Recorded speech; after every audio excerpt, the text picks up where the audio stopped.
Frontline is a presentation of the Documentary Consortium. Tonight on Frontline, the global banking scandal surrounding the collapse of BCCI, the Bank of Credit and Commerce International. This is the world's biggest banker to criminal organizations. These people have as their clients 3,000 of the best-known criminal organizations in the world. But the U.S. government also banked at BCCI, and the bank courted Washington insiders to protect its interests. BCCI was hiring everybody that they could find that was reputed to have any kind of influence in Washington. Frontline reveals how U.S. government agencies knew about BCCI's illegal activities years before the scandal broke. I mean, the question presents itself. It just stares out at you. You know, if every rogue in the world knew about BCCI, why didn't all the regulators? Tonight, the Bank of Crooks and Criminals.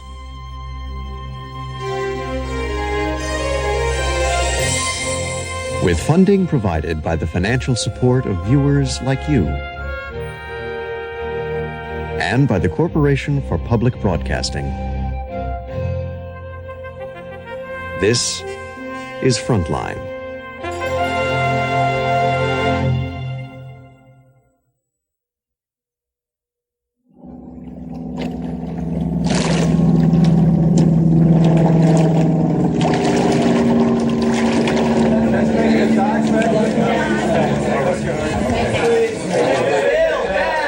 July 29th, 1991. You better sit down or stand up here. Sit down.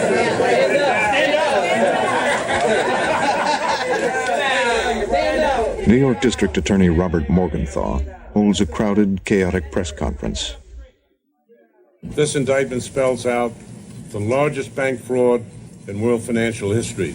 In the spring of Morgenthau announces the criminal indictment of the Bank of Credit and Commerce International, BCCI. BCCI was operated as a corrupt criminal organization throughout its entire 19-year history. It systematically falsified its records. It knowingly allowed itself to be used by other criminals, and it paid bribes and kickbacks to public officials. The criminal charges against the bank and its officers include fraud, bribery, theft, and drug money laundering. Okay, thanks very much. Morgenthau's indictments deal a final blow to BCCI.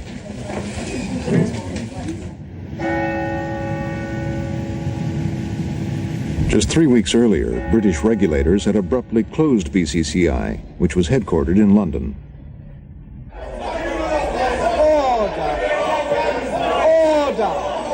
The decision led to a storm of controversy. When millions have been lost by small depositors, small businesses, local authorities, we deserve better than that. Dozens of other countries followed suit.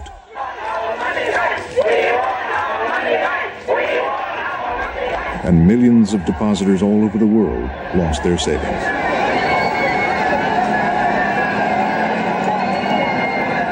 BCCI, one of the world's largest private banks, with branches in 73 countries and assets of $23 billion, went out of business overnight. This is a bank which ran completely out of control, and a bank which was completely unregulated, and a bank which was allowed to behave in an entirely lawless way.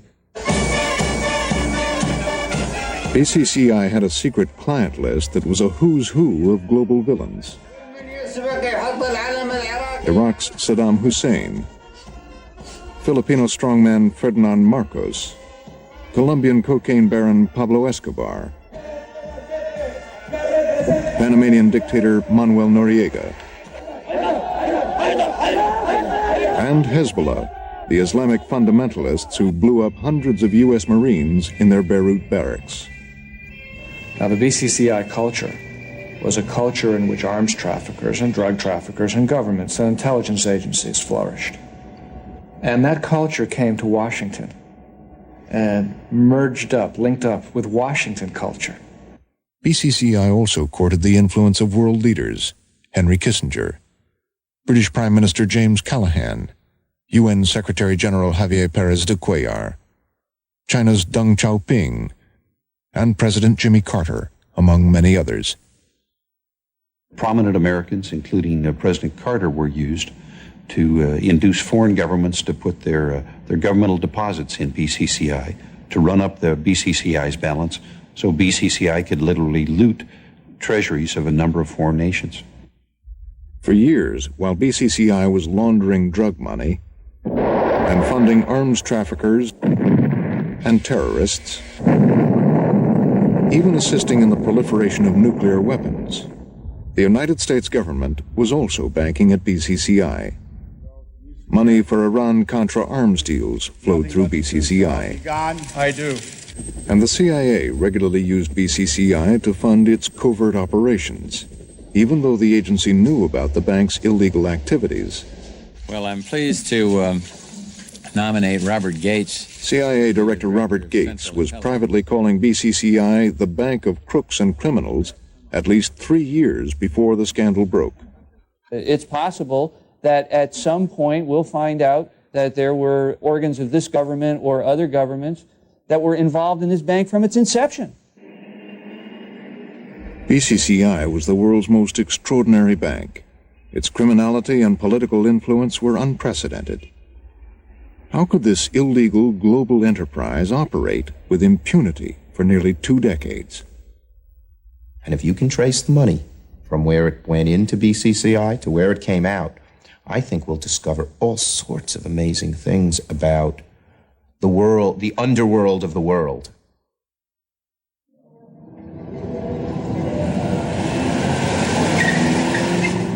The secret world of BCCI first began to emerge publicly in Washington in 1988. At the height of concern about the war on drugs, a Senate Foreign Relations Subcommittee chaired by Senator John Kerry was holding hearings about Panamanian dictator Manuel Noriega's involvement in drug trafficking. Crisis, but once again, the interests of the drug traffic prevail in Panama.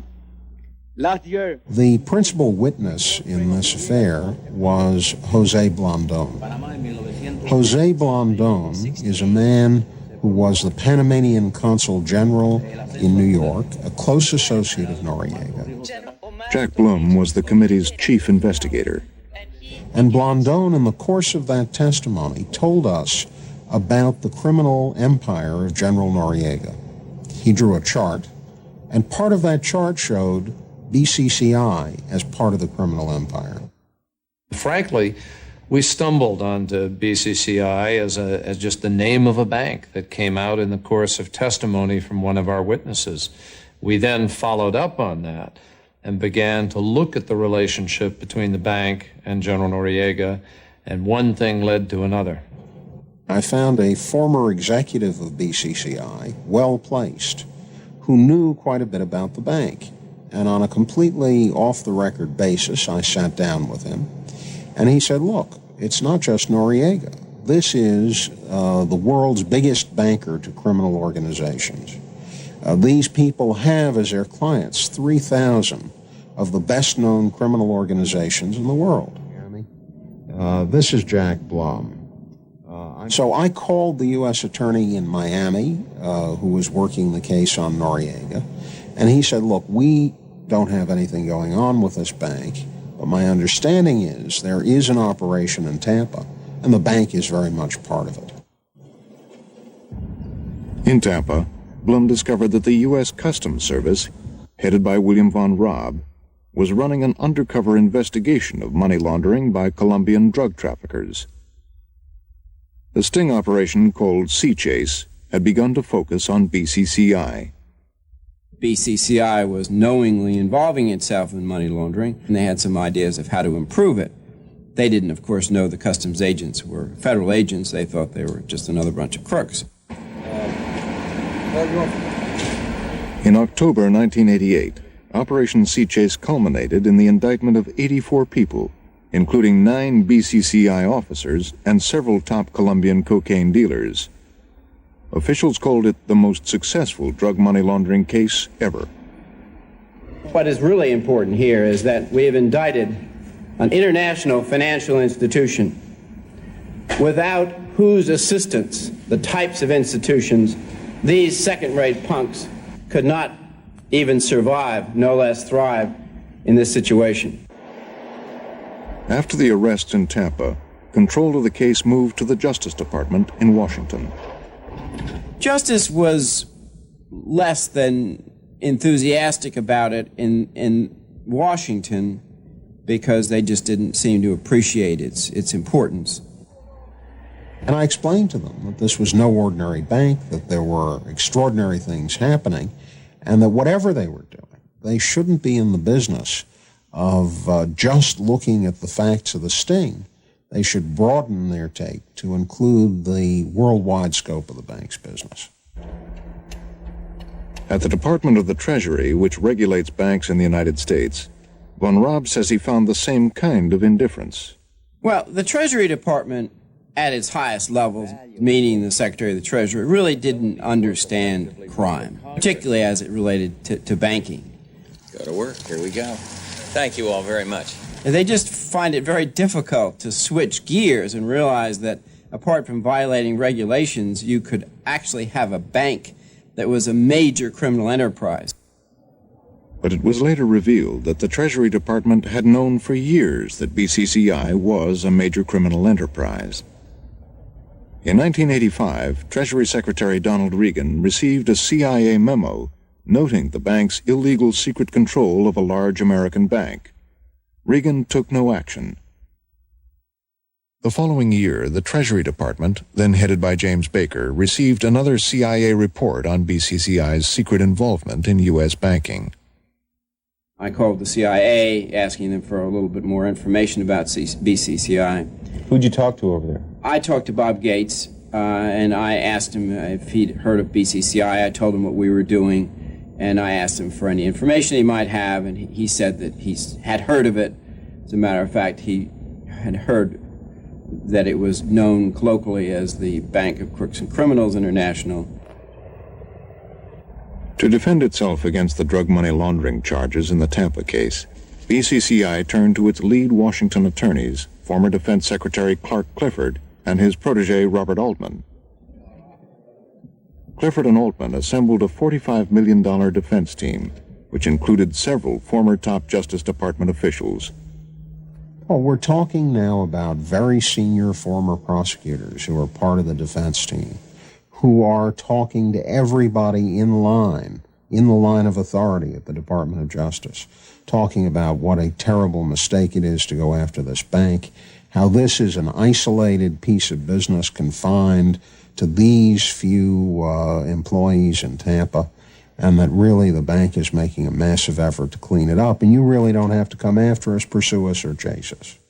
And in addition, Treasury, particularly at the highest level, was basically part of the Washington Old Boy network, which was effectively being pulsed by the BCCI hirelings, the influence peddlers.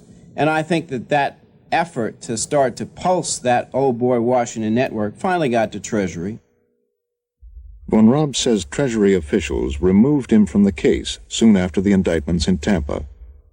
And Von Raab's key undercover agent in the case later resigned from the Customs Service, criticizing the government for failing to expand the investigation of the bank. In his resignation letter, Agent Robert Mazer wrote, "In good conscience, I can't disserve the public by developing another BCCI-type case within such dysfunctional leadership." I start waiting for the Justice Department to get serious about talking to us about the rest of the case, because all they've done is indict Tampa, indict the branches, and talk about the specific facts of that drug matter. That is, that a group of Colombians wanted to launder money. Here's who they dealt with at BCCI. They didn't go into any of these other things that I'd been told about, or that indeed I told them about. The call didn't come. A lenient bargain is what some people call the settlement reached by the federal government and the Bank of Credit and Commerce International 2 weeks ago. It was in January 1990, more than a year after the arrests in Tampa, BCCI pled guilty to laundering millions of dollars of cocaine profits and agreed to pay a $15 million fine, 5 BCCI officials subsequently went to prison. Are charged with transferring millions of dollars around the world to make drug profits look legal. And the plea bargaining agreement that they came up with in 1989, which was such a tragedy, which is what really killed the case for a long time, was something that was crafted among the U.S. Attorney, Maine Justice, and BCCI's clever criminal lawyers. As part of the bargain, the U.S. Attorney in Tampa promised not to charge the bank with any other crimes then under investigation. What actually took place in the closed rooms in Washington or Tampa that led to this pathetic agreement, in which the government, in effect, agreed not to go on with the case in return for $15 million, was something I don't know. I think those critics are either uninformed, naive, or both. Robert Mueller of the Justice Department. Perhaps uninformed because they do not know what we were doing and when we were doing it. Naive, perhaps, because they do not understand how we conduct investigations. We pursued the initial allegations we received as to the money laundering to a successful conclusion. In our mind, as I said before, the critical element of that is successfully prosecuting individuals who have inside knowledge as to the workings of the bank. The fact is, there was not the kind of intensity to this investigation that many of us thought there should have been, and I think there was not a full understanding of the ways in which this case signaled that it was something more than simply a money laundering case. In an attempt to push the government into further action, Senator Kerry introduced a bill that would require banking regulators to shut down all branches of any bank found guilty of money laundering. I personally have been troubled in recent weeks by the severe criticism of the Justice Department's recent settlement of money laundering charges against the Bank of Credit and Commerce International. When Kerry's bill reached the floor of the Senate, it was denounced by Senator Orrin Hatch. That BCCI's critics seem to be singling out this one foreign bank for unusually harsh punitive treatment. I, for one, do not believe or think that approach serves the national interest. It was later revealed that Hatch's remarks had been prepared by his friend, BCCI's attorney Robert Altman. Altman and his partner Clark Clifford would soon come under investigation themselves because of their leadership of Washington's biggest bank. First American Bank, we're your best bank. First American. First American had 180 branches in the Washington area, subsidiaries in 6 states, We're your best bank. First American. and assets totaling $11 billion. Clark Clifford was the bank's chairman, and Robert Altman its president. Right next door. As Senator Kerry's committee was wrapping up its probe of drug money laundering, its investigators began uncovering evidence of something the Treasury Department and the CIA had known for years, that First American was secretly owned by BCCI. In March 1989, I interviewed BCCI officials in Miami in interviews that were taped by federal law enforcement officials.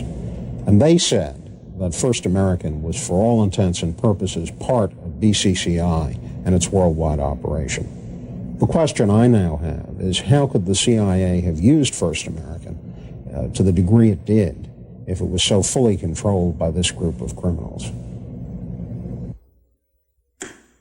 As Senator Kerry tried to push his investigation of BCCI further, he began running into roadblocks.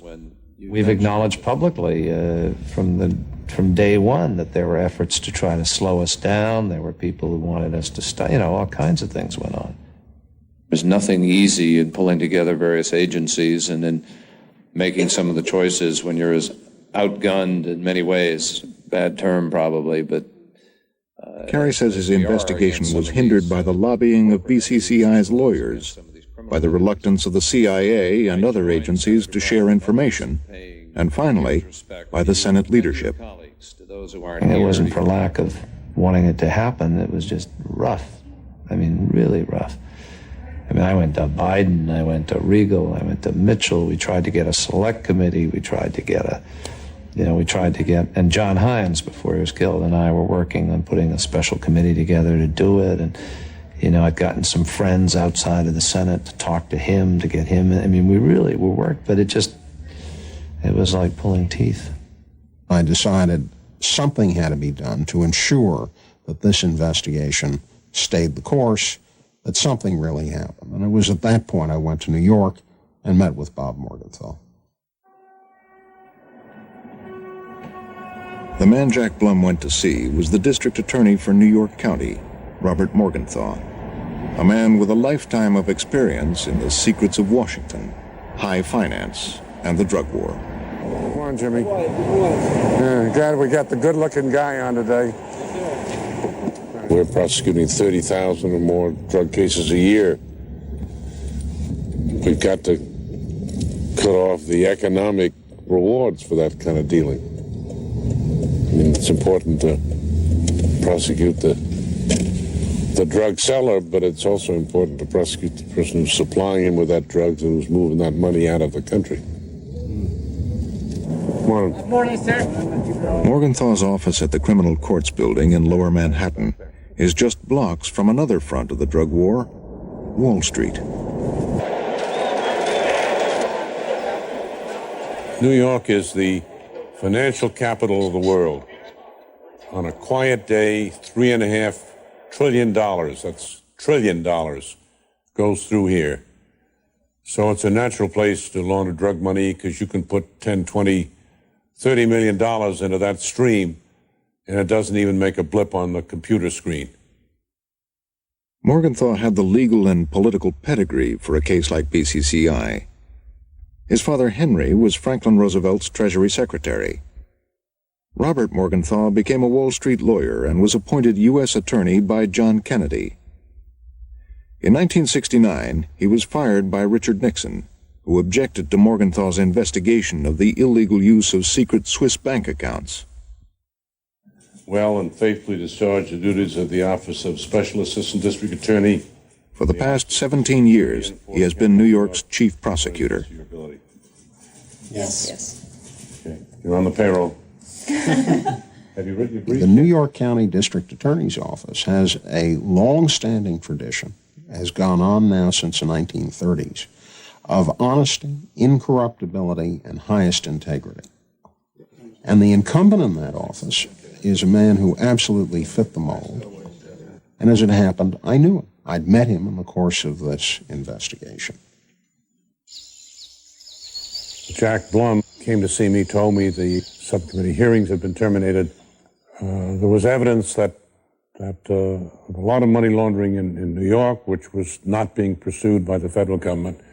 Blum also told Morgenthau he had evidence that BCCI secretly owned First American Bank, Washington's biggest bank, and its 43 branches in New York. I got a copy of Moody's bank stocks, and I looked up First American Bank shares, and I saw that it's a Washington bank. I saw that it was a wholly owned subsidiary of First American Corp., which is a Delaware corporation. That was a wholly owned subsidiary of Credit and Commerce American International, which was incorporated in the Netherlands. And that was a wholly owned subsidiary of Credit and Commerce American Holdings, incorporated in Curacao. And I said to myself, it looks like somebody's trying to hide something. So Morgenthau launched his own investigation and convened a grand jury. We began to issue subpoenas to BCCI in New York and in Washington and to First American. We also learned about the existence of these tapes where an insider in BCCI talked about the fact that they owned First American Bank and that Clark Clifford, the firm of Clifford and Warnke were their lawyers. A month before going to Morgenthau, Jack Blum had asked the Customs Service to secretly record his meeting with a BCCI insider. The story he told me during that period was the story of the bank pretty much as you're getting it today. The story of the criminal activity, the story of no money in the bank, the story of the ownership of First American, the way in which the bank used dummy shareholders and bogus loans, all of that was discussed. We asked the United States Attorney's Office in Tampa about those tapes, and the United States Attorney's Office said, we don't know what you're talking about. There are no such tapes. And later on, we found one of the people who was on the tape and talked to him, and we told him about the color of the curtains in the room in which the tapes were made. And then they said to us, well, yes, we have the tapes, but we can't make them available because we don't want to disclose the identity of a confidential informant. There were people on the tape whose identities and existence they wanted to keep secret. Assistant District Attorney John Moscow is Morgenthau's chief BCCI investigator. It will remain that way. But they told your office these tapes didn't exist. I know. And so that they were mistakenly trying to conceal the identity and the existence of these people. Oh, yeah. There was quite a considerable period of time where we were not getting any help or assistance from the Justice Department. Why? That's a question you got to address to them. You've thought about it? I thought about it, and then I don't have any answers. But in London, Morgenthau's investigators had located the man whose testimony would eventually break the case against BCCI wide open. His name is Masihur Rahman, BCCI's chief financial officer, one of the key insiders in the bank's London headquarters. Rahman was present when BCCI was created in Pakistan in 1972. For nearly 2 decades, he sat at the right hand of BCCI's founder, Aga Hassan Abadi. I looked into this man's eyes, and I saw God and devil sitting side by side in perfect harmony. He was an incredible man. He lived ahead of his time. He had a vision bigger than life itself. One day, he sent us a brown envelope, I remember, and we were told not to open it till we went home. Few of us got it. And when I went home, there was a book called Jonathan Livingston Seagull. I opened this. It was a child's book, and I didn't know what message he was trying to get across to us. I read it again, and then I realized what he was saying. He was saying that we may be the most successful people in Pakistan, we may have the best living style in Pakistan, but we're nothing more than those seagulls, quite comfortable in whatever they were in. And there is a wide world out there which needs us, and where we can find dreams we have not dreamt about. Rahman says Abadi dreamed about developing a truly global bank, one that would aid the developing countries of the Third World. He had one plan, which was the genuine creation of a Third World organization, which from its inner strength would be able to jostle into the First World, whether people liked it or not. To make his dream a reality, Abadi needed partners for prestige and for money. The money would come from the Middle East, newly awash in petrodollars. The Sheikh of Abu Dhabi agreed to fund the fledgling BCCI. But from the start, Abadi planned to take his bank to America. He couldn't go to France. He couldn't go to Germany. He had to come to America. It's a dollar bank. So he had plans for America many, many years ago. From the outset, I should say. Abadi soon found the prestigious partner he needed in the U.S., the Bank of America. And BCCI began to grow rapidly, opening offices in 73 countries. By 1990, it had $23 billion in resources and was one of the world's largest private banks. Everything we touched became gold. Every country we went to received us. First, because of the oil boom. Secondly, the Middle East influence, Bank of America name. There was a powerful combination.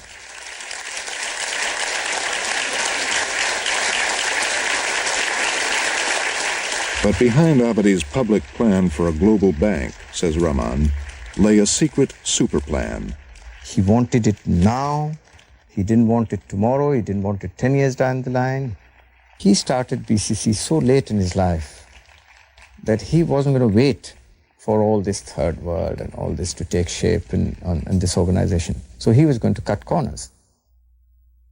Out of Abadi's ambitions grew the world's largest criminal conspiracy, a bank that sought out the world's biggest crooks and most powerful despots, that financed crime and terrorism around the world, and a bank that stole more than $10 billion from its customers. When we made these discoveries, I told my wife, I said, that's it. It's like, building a palace and finding your parents running a brothel in the loft. So I'm leaving this place. Rahman says that as soon as he discovered what was really going on at BCCI, he resigned. When they realized that I had seriously resigned, they were horrified because I was like a walking, talking dynamite. I could explode any minute. In the fall of 1990, fearing for his life, Rahman left his elegant home near London and fled with his family to the United States. Now in hiding in this safe house in New York, Rahman became the first insider to reveal the secrets of BCCI.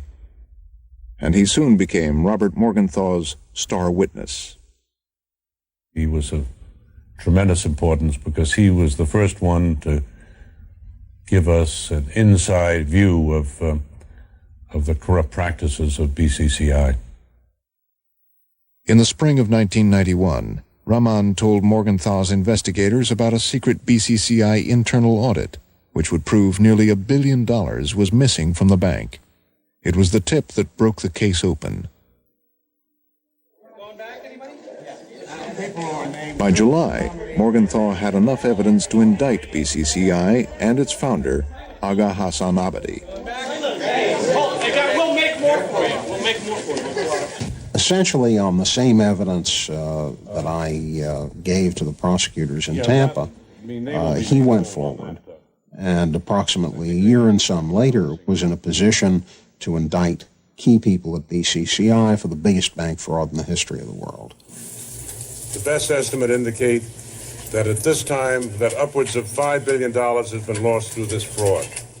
In Morgenthau, you have a combination of integrity and experience. And you needed somebody who had both. The integrity to just keep pursuing it and not be dissuaded by whatever powers that be, and the experience to be able to smell before even the evidence was there that there's something big here. And Morgenthau was that guy, and without him, I don't think anything would have come out about BCCI. You're a drug dealer with a few $100 million in small bills. It's money that has to be laundered so that it does not come to the attention of tax collectors or law enforcement agencies. Your bank of choice, BCCI. In the wake of the worldwide closure of BCCI in July 1991, the story of the rogue bank exploded into the public eye. BCCI. Suddenly, the veil was lifted on the secret world of BCCI. My judgment is questionable. BCCI attorneys Clark Clifford and Robert Altman resigned their posts at First American and told the House Banking Committee they were unaware of BCCI's secret ownership of their bank.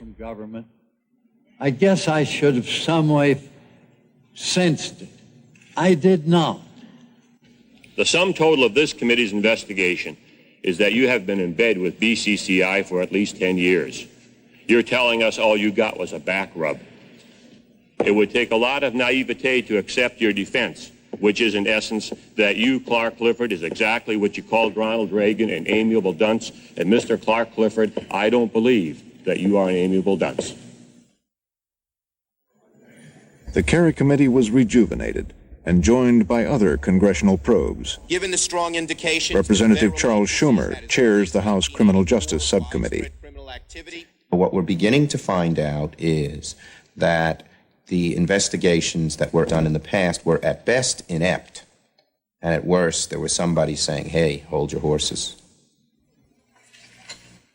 The Justice Department, stung by criticism that it had moved slowly in the past, swung into action, indicting BCCI in Florida and Washington, D.C.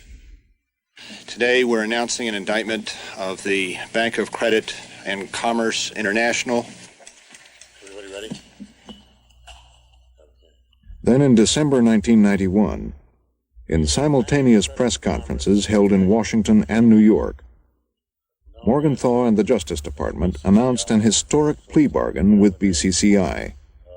And 3 other BCCI-related entities indicted earlier this year by this office and federal prosecutors have agreed through their liquidators to plead guilty to criminal charges in state and federal courts and to surrender $550 million in assets to the state and federal governments. Federal prosecutors hailed the agreement. The acceptance of today's plea is a very significant step in the ongoing investigation of the BCCI criminal activities, and also for further investigative activity by the United States government to follow leads, wherever those leads may take us. Despite all the official enthusiasm for the $550 million settlement, Jack Blum, now watching the action from the sidelines of private practice, remained skeptical. And the real criminals are still sitting in the Persian Gulf and in Pakistan, watching the proceedings somewhat bemused. The question is, when is anybody going to go after them?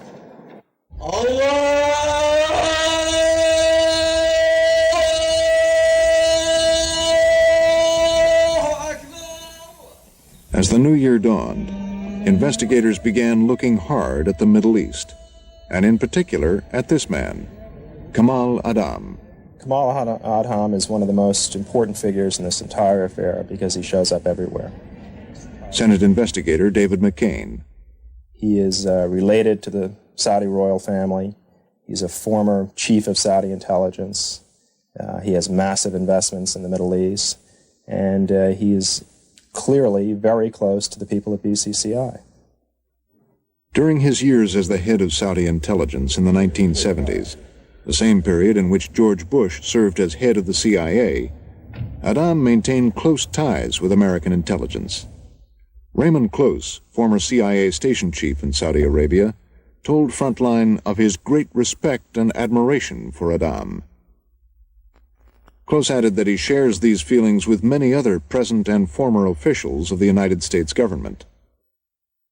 Jonathan Weiner is counsel to the Kerry Committee. Well, Kamal Adham's role in this affair and his background are of great concern and importance. Here you have someone who was the right-hand man to King Faisal of Saudi Arabia, the founder of modern Saudi Arabian intelligence.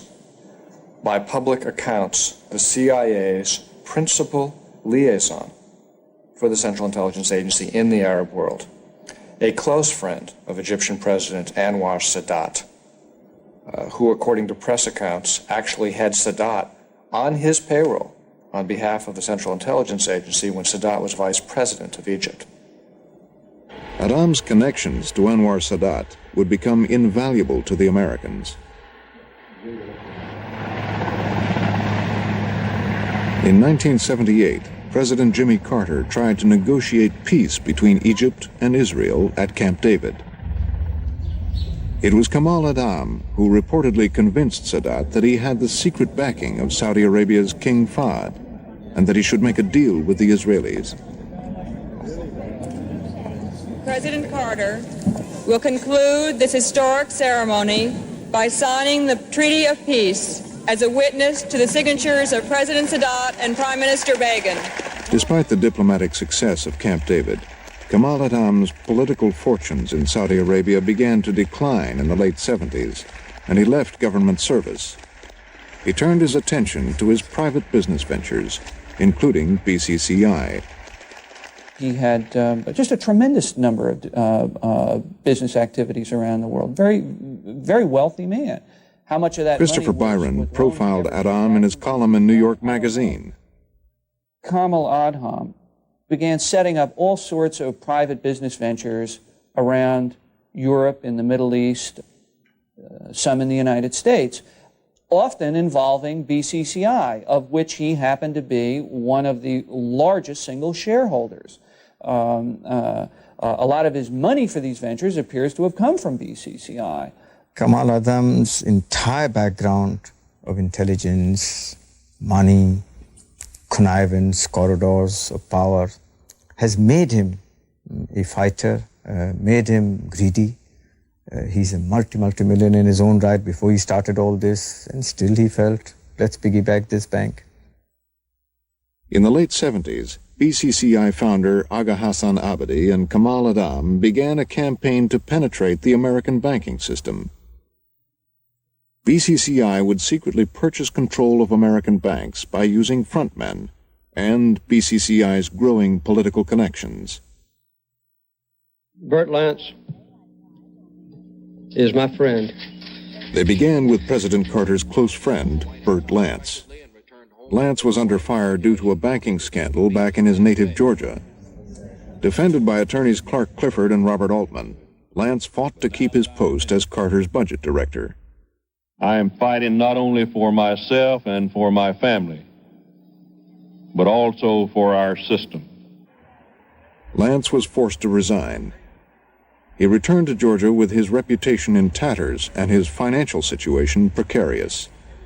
Lance needed help quickly. He decided to sell his stock in the National Bank of Georgia. The Atlanta business community will be all ears tomorrow when Raith Faraone comes to town. Faraone is the wealthy Saudi Arabian who has agreed to buy Bert Lance's stock in the National Bank of Georgia. Faraone had a reputation as being a very aggressive Saudi businessman, educated in this country. His father was a prominent medical doctor in Saudi Arabia with relationships with the royal family.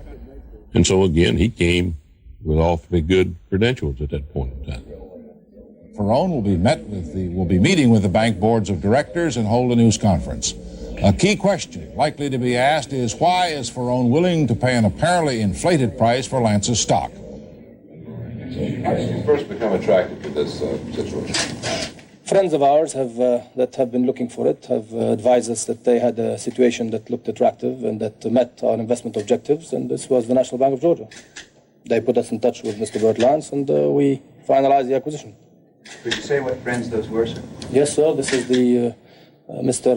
Abadi of the BCCI, which is a bank which has Middle Eastern interests and with whom we work very closely. 13 years later, the Federal Reserve would charge that Faraone was simply a frontman for Abadi and Adam, that BCCI itself had secretly purchased the National Bank of Georgia. And it puts me in a position where I am not in the unemployment line. At the same time as the bank sale, BCCI made a $3.4 million personal loan to Lance with no collateral. BCCI also hired Lance as a consultant. I'm not for sale. I never have been for sale. And I think that stands on its own. Thank you very much. The following year, Lance assisted BCCI's attempt to gain control of another U.S. bank, First American. But the SEC blocked the plan, saying the proposed purchase would violate U.S. securities law. 7 months later, former CIA Director Richard Helms assisted another bid to take over First American, this one secretly backed by BCCI. This bid also failed. Finally, attorney Clark Clifford aided a third attempt to buy First American, this one led by Kamal Adam and secretly financed by BCCI. In 1981, Kamal Adam and Clark Clifford met in Washington with the bank regulators. Clifford assured the regulators that Adam was a man of sterling character, and the regulators assumed that if a man like Clark Clifford was saying that, it was good enough for them. Clifford and Adam were successful. By 1981, BCCI secretly owned First American. And during the 80s, BCCI would secretly acquire interests in 2 other American banks, including Centrust, the giant Florida S&L whose failure cost taxpayers $1.7 billion. We still don't know for sure what BCCI owned secretly in the United States. We have found already that BCCI had transactions with S&Ls across the United States. which we're just beginning to explore and understand now. Congressional investigators are also focusing on one more mysterious operation financed by Kamal Adam and BCCI. In 1990, Operation Sea Chase, the Tampa drug money laundering investigation, resulted in the conviction of BCCI and 5 bank officers. One indicted company, however, escaped prosecution. This is the London office of an investment firm called Capcom Financial Services Limited, formed in 1984 ostensibly to speculate in the futures market. But in the Tampa investigation, federal agents accused Capcom of laundering drug money. It was clearly used to launder money. They laundered some of General Noriega's money. We also know that an undercover agent, working undercover for the customs agency, approached individuals at Capcom, indicated that he wanted to launder drug money, and they were all too willing to do that for him. Both Capcom's founder, SZA Akbar, and the company itself were indicted for drug money laundering. Capcom's central shareholder was Kamal Adam. Its chairman was an American, Larry Rumrell.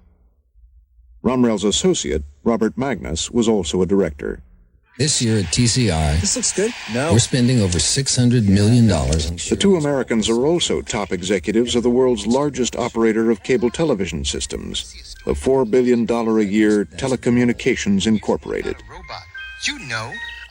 Although Capcom was indicted in the Tampa case, the company was never prosecuted. Magnus and Rumrell say they were duped into investing in Capcom.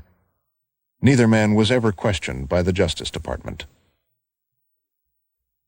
Why not go after the chairman of the board of Capcom, who's a Colorado businessman named Larry Rumrell?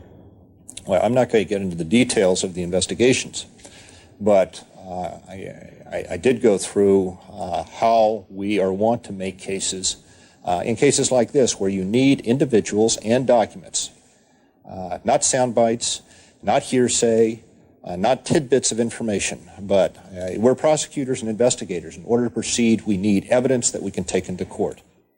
Capcom remains, to this day, one of the big unanswered mysteries of the BCCI saga.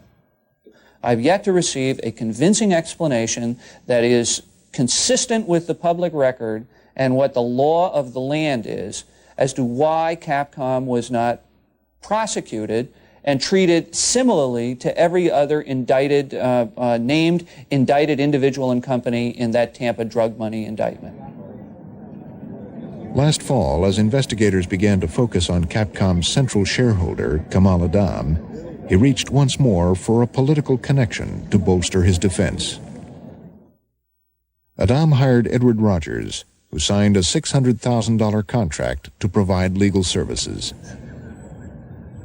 Rogers had just left the White House as an aide to Chief of Staff John Sununu.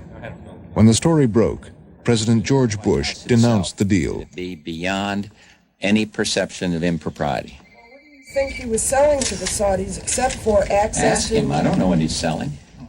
I don't know anything about this man except I've read bad stuff about him, and I don't like what I read about him.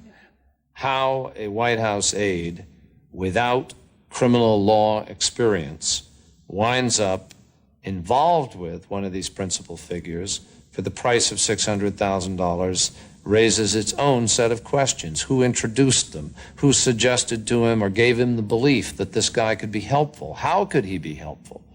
I mean, they're just, and it's the kind of thing that makes the average citizen puke and look at this system and say, yuck, what's going on? It has been 4 years since the secrets of BCCI began to emerge publicly in Washington. And as investigators continue to discover the vastness of the bank's operations and influence, much of their attention is focusing on the ties between BCCI and the United States government. Senator Kerry's committee recently heard new evidence about BCCI's links with the Iran-Contra affair. His name had come up in the papers regarding some hostage matters. And Nazif Chenoy was the manager responsible for BCCI's Paris branch. Kerry asked him about allegations that Oliver North's name appears on an account used in a 1984 arms for hostages deal. The evidence, is it your understanding now, from what you have heard and learned, that Oliver North was a co-signatory of that note?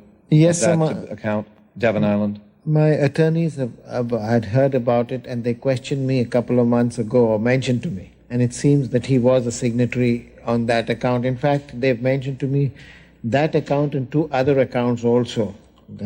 And Mr. Oliver North's signature, they say, appears on those on the signature card. If the allegations are true, it would mean that the Iran-Contra affair started in 1984, 1 year earlier than has previously been acknowledged. Oliver North told Frontline he has no knowledge of the BCCI Paris accounts and denied that he was involved in any effort to sell or provide arms to Iran or the Iranians in 1984. Unfounded allegations of illegal or improper relationships between CIA and BCCI that have been made in the Kerry Committee and other investigators have also been asking about the relationship between BCCI and the CIA. CIA, ironically, appears to be simply incompetent. Senator Hank Brown is the ranking Republican member of the Kerry Committee. The biggest problem in the federal government has come from the CIA and the Treasury that had critical information, ones that could have stopped much of this fraud, and simply were unable or unwilling to share that information with the agencies that should have taken action. There's a 50% chance it was incompetence. There was a 50% chance that it was something much worse. Congressional investigators want to learn what the CIA knows about Kamal Adam and the secret BCCI takeover of First American Bank. We went down to Langley. We asked for a briefing by the CIA on everything it knew about BCCI, again at the top secret level. They provided a briefer to us who was unfamiliar with the name Kamal Adham. It was absolutely obvious to us that we weren't getting the full story. This is what the agency says for the record. CIA reported in early 1985 that BCCI had succeeded in gaining control of Financial General Bank shares in late 81. And as you know, Financial General Bank shares later became First American Bank shares. But investigators now theorize that the secret BCCI takeover of First American Bank was aided by American intelligence, a payback to Kamal Adam for his help in convincing Sadat to sign the Camp David Accords. The most important thing that President Carter did while he was president, the thing that he would cite, the thing that history will cite, is Camp David. The very time Camp David is going on, the Central Intelligence Agency's historic liaison to Anwar Sadat, the person who put Sadat on the payroll, was coming in as the primary lead shareholder in Financial General in Washington, D.C. Now, maybe that's coincidence. And now BCCI's political connections have become an issue in the 1992 presidential campaign. A major financial backer of Democratic frontrunner Bill Clinton has long-standing ties to BCCI. Multimillionaire Jackson Stevens brokered a deal through which BCCI secretly gained control of the National Bank of Georgia, and Stevens assisted in BCCI's initial takeover attempt of First American. Stevens also helped to raise funds for another firm linked to BCCI, the Harken Energy Corporation. President Bush's son, George, sits on the board of Harken Energy. Congratulate my dad. The Bush campaign is also under scrutiny for its BCCI links. James Lake, the president's deputy campaign manager, has come under fire for his public relations contract with BCCI's new owner, Sheikh Zayed of Abu Dhabi. Lake has called the charges of impropriety preposterous. It is impossible not to question the propriety of the President of the United States' campaign being managed by someone who is simultaneously being paid over $200,000 every 3 months to represent BCCI's biggest shareholder. As the probes of the connections between BCCI's corruption and American politics intensify, it is difficult to predict where it will all end. I think that this is a story which will not die. It will rise from its ashes and haunt many people. Believe me. it will rise from its ashes and haunt people.